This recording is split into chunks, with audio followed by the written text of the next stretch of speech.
అందరికీ నమస్కారం. ఈరోజు తెలంగాణ రాష్ట్ర పరిస్థితి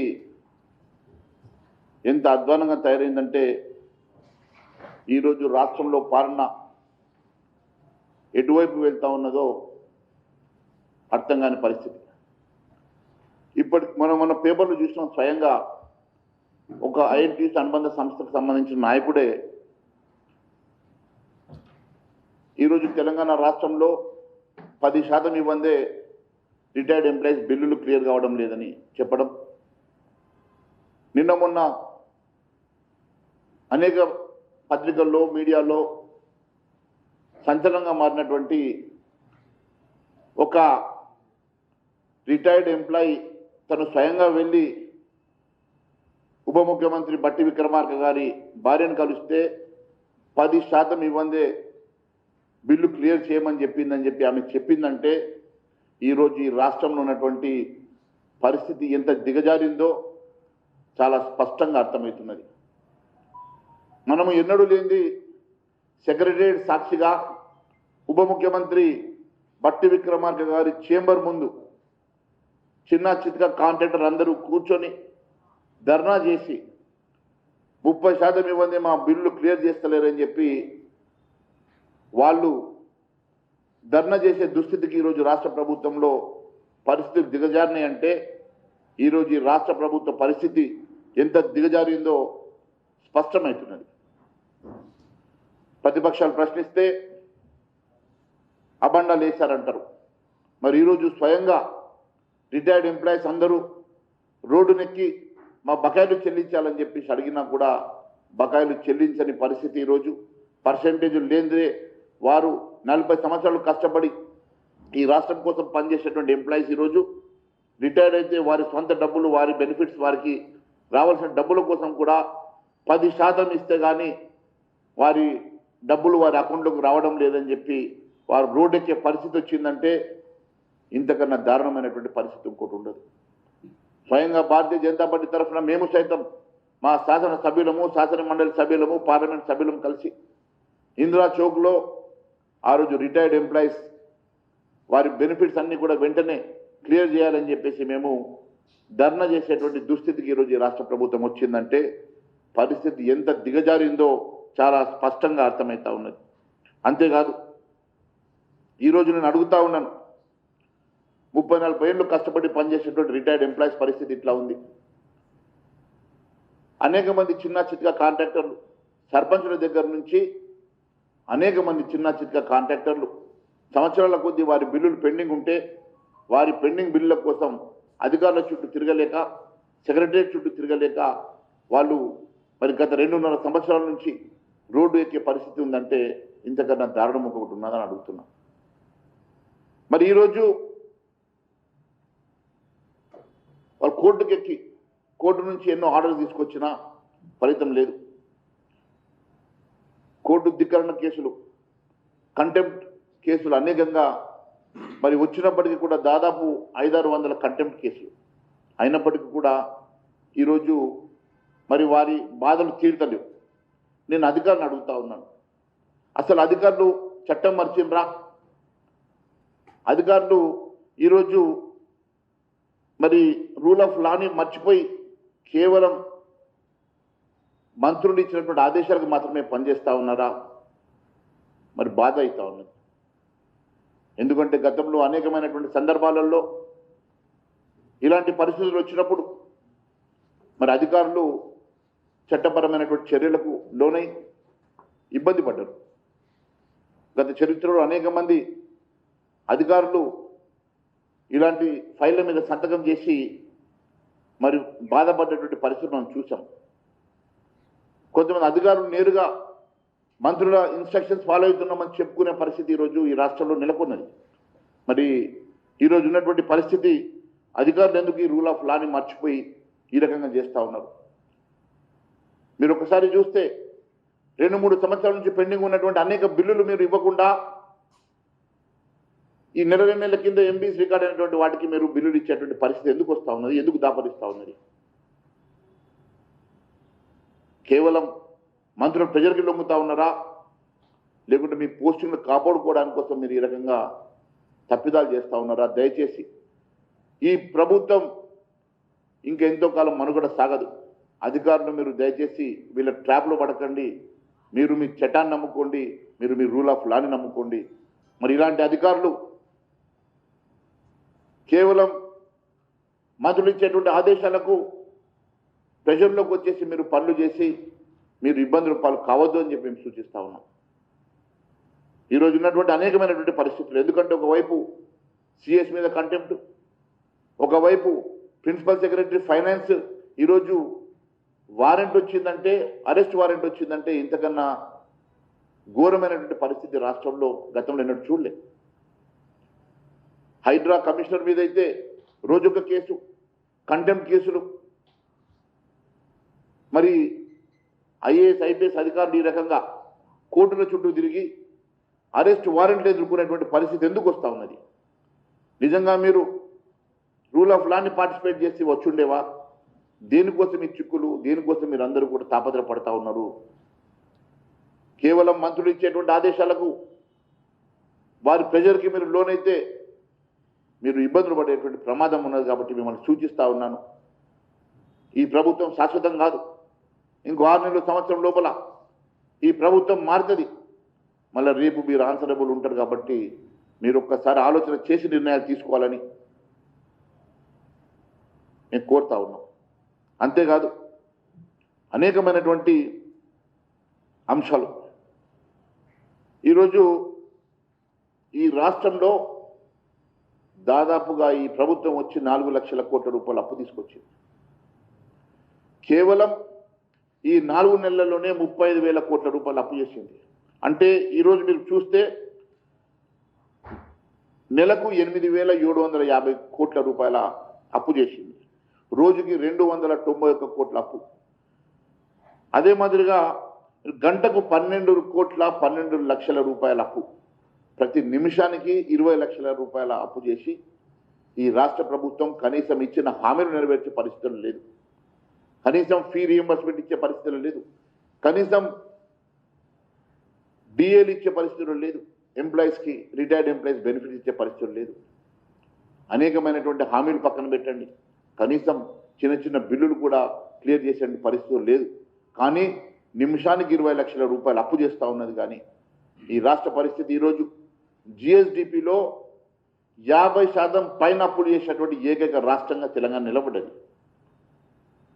ఈరోజు ఈ రాష్ట్రంలో 9 లక్షల కోట్ల రూపాయల అప్పై ఈ రాష్ట్ర పరిస్థితి ఫైనాన్షియల్ ఎమర్జెన్సీ వైపు పరుగులు తీస్తూ ఉన్నది. ఇంకా మేకపోతు గాంభీర్యం చేసుకొని రేవంత్ రెడ్డి అనేకమైనటువంటి తప్పుడు హామీలు ఇచ్చి భ్రమపెట్టి, మభ్యపెట్టి ప్రజల్ని మోసం చేస్తూ ఉన్నాడు. మరి ఇన్ని లక్షల కోట్ల రూపాయలు అప్పులు ఒకవైపు ఉంటే, ప్రతి నెల మీరు అప్పులు కట్టలేని పరిస్థితిలో మరొక వైపు ఉంటే, సిగ్గు లేకుండా బూసీ పేరు మీద 10,000 కోట్లు ఖర్చు పెట్టి కేవలం 2 గుత్తేదారుల కోసం అది డిజైన్ చేసుకొని, మళ్ళీ ఈరోజు ఇంకొక గుత్తేదారికి ఇంపీచ్మెంట్ కోసం, ఇంకొక గుత్తేదారిని కృషి చేయడం కోసం మళ్ళొక 11,000 కోట్ల రూపాయలు మూసీ మీద ఖర్చు పెట్టడానికి మీరు ప్రయత్నం చేస్తున్నారు. కోడంగల్ పేరు మీద, మూసీ పేరు మీద, ఫ్యూచర్ సిటీ పేరు మీద మీరు 1,000 కోట్ల రూపాయలు ఖర్చు పెడుతూ ఈరోజు కనీస సౌకర్యాల కోసం కూడా రూపాయి ఖర్చు పెట్టే పరిస్థితి ఈ రాష్ట్రం లేదు. గ్రామ పంచాయతీల పరిస్థితి అస్తవ్యస్తంగా ఉన్నది. మున్సిపాలిటీల పరిస్థితి అస్తవ్యస్తంగా ఉన్నది. కేంద్ర ప్రభుత్వం నిధులు ఇవ్వకుంటే కనీసం జీతాలు కూడా ఇచ్చుకోలేని పరిస్థితుల్లో గ్రామ పంచాయతీలు, మున్సిపాలిటీలు ఉన్నాయి. మరి ఇంత అధ్వానమైనటువంటి పరిస్థితి రాష్ట్రంలో దాపురిస్తే ఈయన మాత్రం జల్సాల కోసం, గుత్తేదారుల కోసం, కాంట్రాక్టులకు, కమిషన్ల కోసం 1,000 కోట్ల రూపాయలు గుత్తేదారులకు ఖర్చు పెడతా ఉన్నాడు. మరి పనులు ఏమన్నా అవసరం వచ్చిన పనులు అంటే గుత్తేదారులు ఎక్కడో ఇంట్లో కూర్చొని గుత్తేదారు డిజైన్ చేసినటువంటి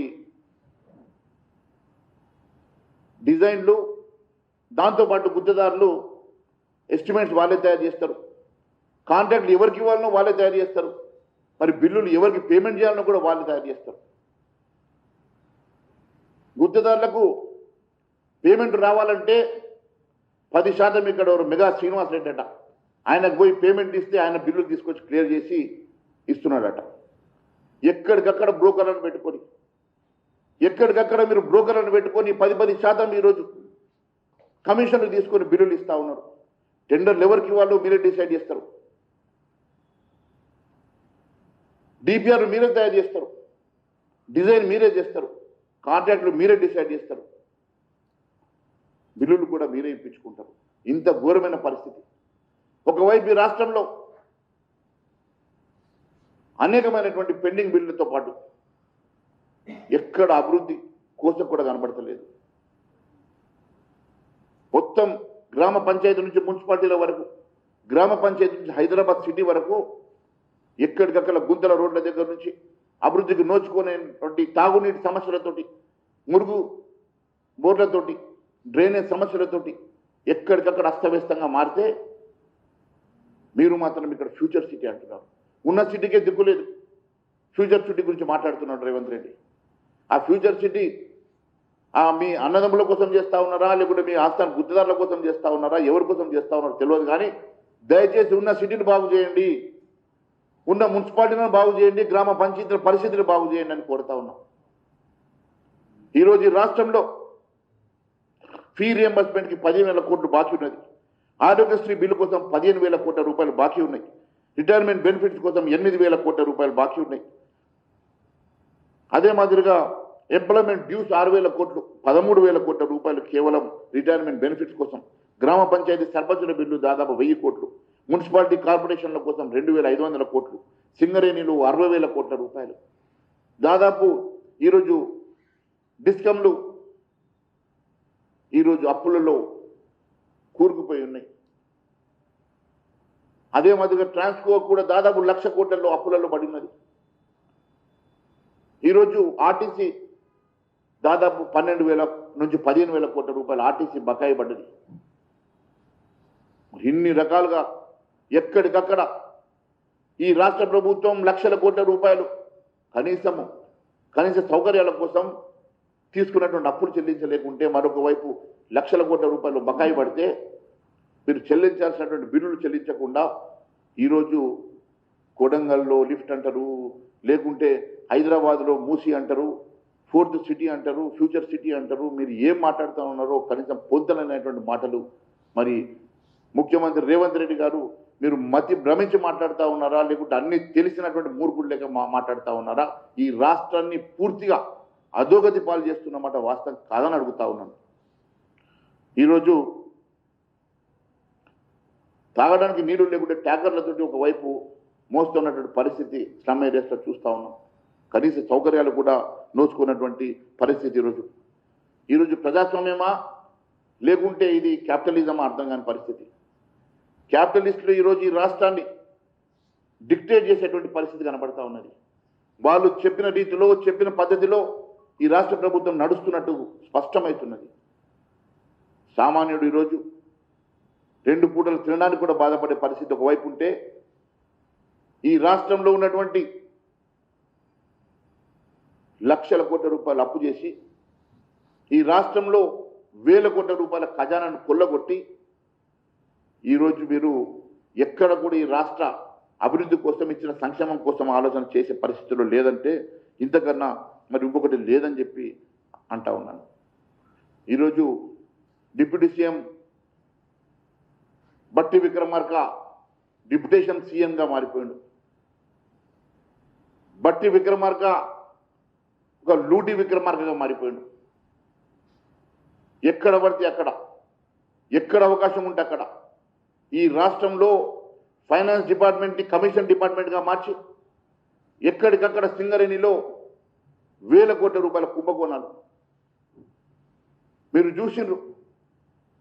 గతంలో తాడిచెర్ల గురించి ఏఎంఆర్ సంస్థకి ఇచ్చినటువంటి తాడిచెర్లలో 20,000 కోట్ల రూపాయలు దీంట్లో కుంభకోణం ఉన్నదని చెప్పేసి గతంలో వివేక్ వెంకటస్వామి గారు మాట్లాడిన వ్యక్తి ఈరోజు రాష్ట్ర మంత్రిగా, క్యాబినెట్ మంత్రిగా ఉన్నాడు కదా, మరి దాని మీద ఎందుకు ఎంక్వైరీ చేపిస్తలేడని అడుగుతున్నాం.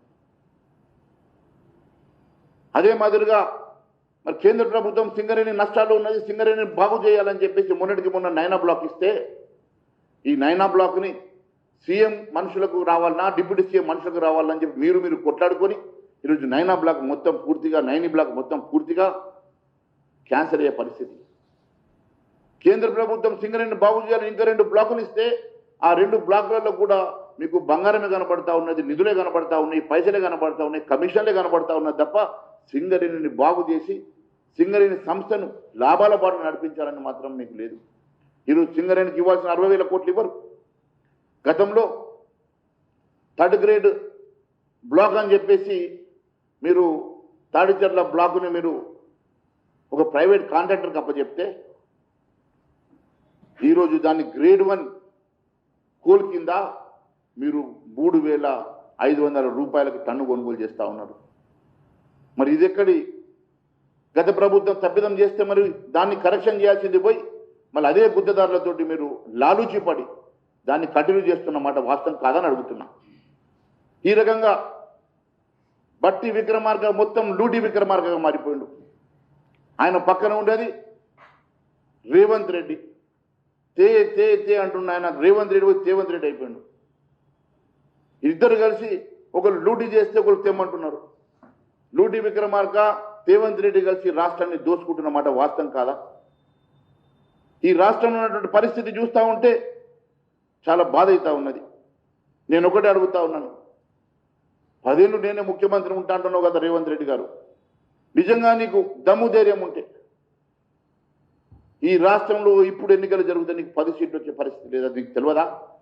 కనీసం జెడ్పీటీసీ ఎలక్షన్లు పెట్టడానికి భయపడతా ఉన్నావు, కార్పొరేషన్ ఎలక్షన్లు పెట్టడానికి భయపడతా ఉన్నావు. నువ్వు కూడా ఈరోజు 10 ఏళ్ళు నేనే ఉంటాని మేకపోతే గంభీర మాటలు మాట్లాడడం చాలా బాధ కలుగుతా ఉన్నది. అంతేకాదు పైసల మీద పెట్టే దృష్టి మీరు ఈ అడ్మినిస్ట్రేషన్ మీద ఎందుకు పెడతలేరు? పాలన మీద ఎందుకు పెడతలేరు? ఈ రాష్ట్రంలో ఎక్కడ పడితే అక్కడ మీరు గాడి తప్పినటువంటి పూర్తి ఈ వ్యవస్థను ఎందుకోసం అని చెప్పేసి మీరు దాన్ని కంట్రోల్లో పెట్టుకునే పరిస్థితి లేదు. ఈ రాష్ట్రంలో నేను అధికారులను కోరుతా ఉన్నాను, దయచేసి వీళ్ళ ట్రాప్లో పడి మీరు ఎంతో కష్టపడి మీరు సివిల్స్ క్లియర్ చేసుకున్నటువంటి అధికారులు ఉన్నారు, ఎంతో కష్టపడి చదువుకున్నటువంటి ఇంజనీర్లు ఉన్నారు, అనేక మంది ఈరోజు బ్యూరోక్రాట్స్గా ఈ రాష్ట్రాన్ని గాడిలో పెట్టాల్సిన మీరు ప్రెజర్ టాక్టిక్స్లో పడి ఈ మంత్రులు చెప్పేటువంటి నీచమైనటువంటి ఆలోచనతోటి చేసేటువంటి పనులలో మీరు ట్రాప్ కావద్దు అని చెప్పి నేను కోరుతా ఉన్నాను. నేను అంతేకాదు ఈరోజు ఒకటే కోరుతా ఉన్నాను, ఒకవేళ కమిషన్ల కాంగ్రెస్కి వ్యతిరేకంగా రిటైర్డ్ ఎంప్లాయీస్ అందరూ కూడా ముందుకొచ్చి మీరు కాంప్లైంట్స్ ఇవ్వండి. వీటిని సుమోటోగా ఏసీబీ కానీ ట్రిబ్యునల్స్ కానీ మీరు ఖచ్చితంగా దీన్ని సుమోటోగా కేసు రిజిస్టర్ చేయాల్సిందిగా నేను కోరుతా ఉన్నాను ఏసీబీని. అంతేకాదు ఈరోజు ఉన్నటువంటి పరిస్థితిలో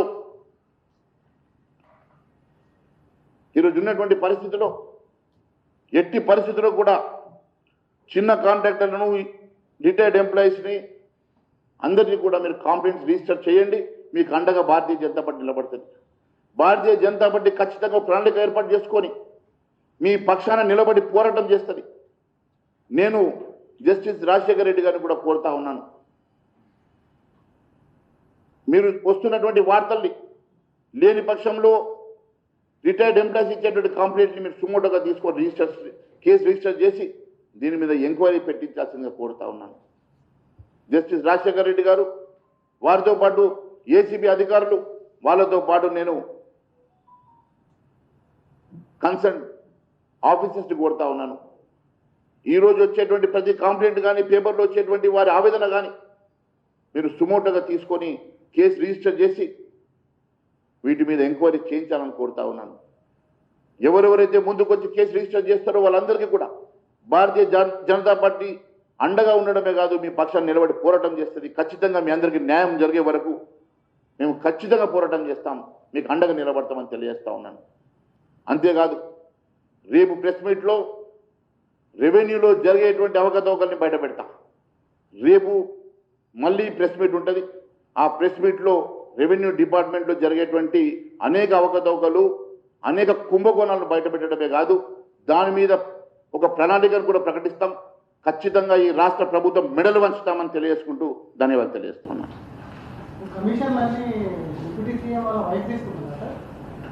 మరి డిప్యూటీ సీఎం వైఫ్ తీసుకుంటున్నట్టుగా మనము మరి టీవీల్లో పేపర్లో చూస్తూ ఉన్నాం. ఎవరు కంప్లైంట్ కూడా చేశారు. మరి దాని మీద అది చాలా బాధాకరం. అది మరి కుటుంబం పేర్లు తీసుకోవడం అనేది బాధాకరం. ఏదేమైనా కూడా దీనికి బట్టి విక్రమార్క గారే సమాధానం చెప్పాలని కోరుతా ఉన్నాను.